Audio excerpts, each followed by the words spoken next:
केरल में कांग्रेस के नेतृत्व वाले यूडीएफ को निर्णायक बढ़त, असम में बीजेपी की बन रही सरकार।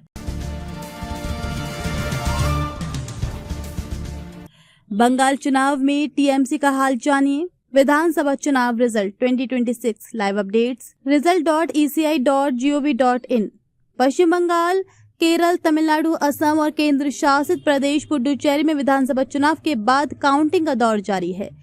सभी को इंतजार इन राज्यों में फाइनल नतीजों का है। हालांकि अब तक के रुझानों में सभी प्रमुख राज्यों में नई सरकार को लेकर तस्वीरें साफ होती दिख रही हैं।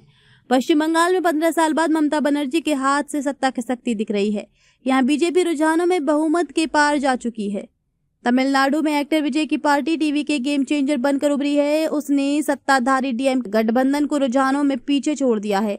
असम में रुझानों की बात करें तो बीजेपी गठबंधन लगातार तीसरी बार सरकार बनाने जा रही है। पुडुचेरी में एनडीए गठबंधन को बढ़त नजर आ रही है। केरल में जरूर कांग्रेस के नेतृत्व वाले यूडीएफ को बढ़त दिख रही है। पश्चिम बंगाल में विपक्ष के नेता शुभेंदु अधिकारी का दावा किया कि भारतीय जनता पार्टी भाजपा राज्य में अगली सरकार बनाएगी। शुभेंदु अधिकारी नंदीग्राम से दोबारा चुनाव लड़ रहे हैं और भवानीपुर में मुख्यमंत्री ममता बनर्जी को चुनौती दे रहे हैं।